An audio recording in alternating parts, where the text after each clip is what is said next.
ফুটবলকে আমি অনেক ভালোবাসি। তারপরে আমি এই এলাকার কিছু পোলাপান ছিল, তাদেরকে আমি নিয়ে আপনার এই মাঠে একদম ভালো ছিল। আমি ট্রেনিং করেছি।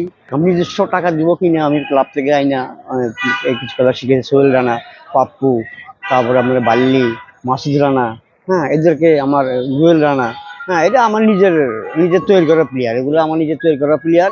আমি এদেরকে, হ্যাঁ এদেরকে আমি পিছিয়ে প্লেয়ার মডার্ন ক্লাব থেকে জার্সি, প্যান্ট, তারপরে বুস ওদেরকে আইনে আমি ওদেরকে আমি ইউজ করছি।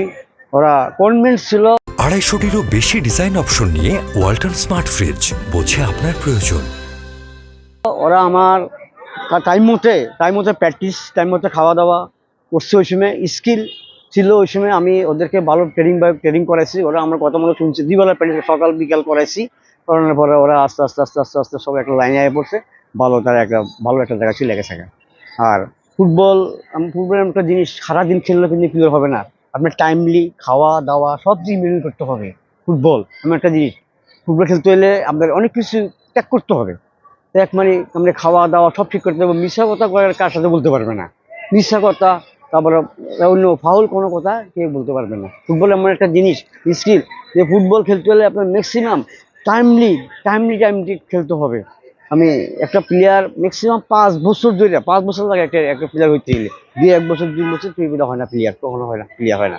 তা আমার এখানে হলো ভর্তিটা হলো আমরা এখানে ম্যাক্সিমাম আছে 50-60 জন ছেলেবেলা, ছোট বড় মিলাইয়া।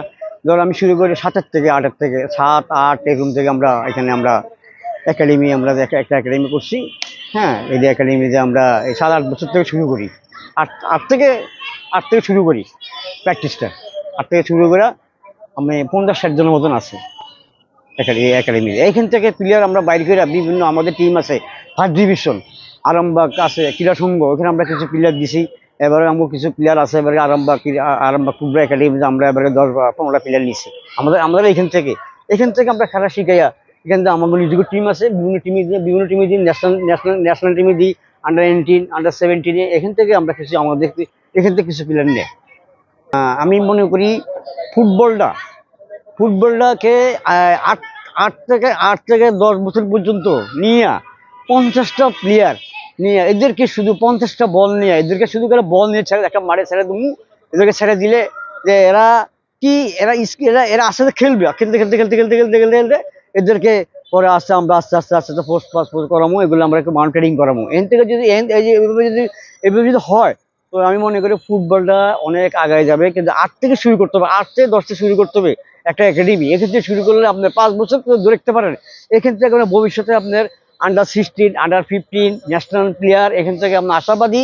এখান থেকে অনেক খেলতে পারবেন। আপনি 10টা প্লেয়ার পাইবেন। আপনি 10টা প্লেয়ার হলেও আপনার ন্যাশনাল টিমে তারা খেলতে পারবে। আর এরকম চাইনা কিসা অন্য থেকে ডাকি আইনা, ও টিমের থেকে আইনা এটা ন্যাশনাল টিম, এটা হয় না। কিন্তু আমরা যে ইয়ের সাথে খেলা হয়েছে আপনার অস্ট্রেলিয়ার লোক, আমরা একটা ফুটবল বুঝি না।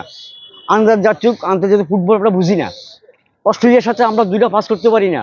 অস্ট্রেলিয়া আমরা খেলা বুঝি না। অস্ট্রেলিয়ার লোকে অস্ট্রেলিয়ার সাথে আমরা খেলা বুঝি না। অস্ট্রেলিয়া, তারপরে ফিলিপাইন্স একটা টিম আসছে, ওটা আমরা খেলা বুঝি না।